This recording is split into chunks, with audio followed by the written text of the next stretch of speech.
casa noturna se mantém à noite em clima de festa. De longe se ouvem vários instrumentos de cordas e metais, boêmios bebendo, cantando e dançando ao som da orquestra. O som estridente que lhe deu o nome de som de cristal. A casa noturna, boate falada, lugar de uma fama, com as portas abertas durante a noite, entra quem quiser. Porém, nessa noite, sem que eu esperasse, entrou uma dama. Fiquei abismado, porque se tratava da minha mulher. Ela se cansou de dormir sozinha, esperando por mim, e nesta noite resolveu dar fim à sua longa e maldita espera.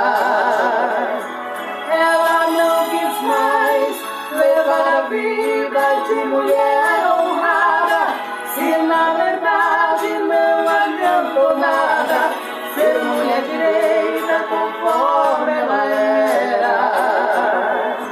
Ela decidiu abandonar o papel de esposa para viver entre as mariposas que fazem ponto naquele local.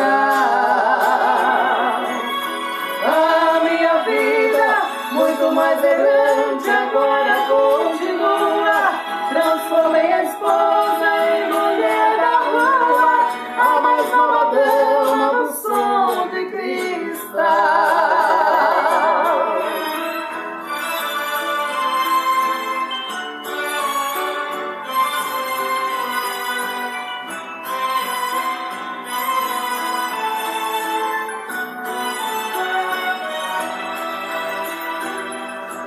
A casa noturna, boate falada, lugar de uma fama,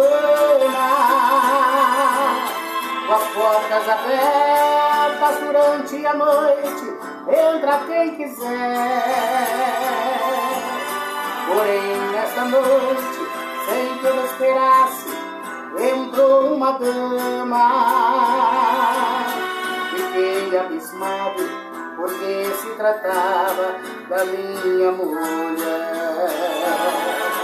Ela se cansou de dormir sozinha, esperando por mim, e nesta noite resolveu dar fim à sua longa e maldita espera. Ela não quis mais levar a vida de mulher honrada, se na verdade não adiantou nada ser mulher direita conforme ela era. Ela decidiu abandonar o papel de esposa para viver entre as mariposas que fazem ponto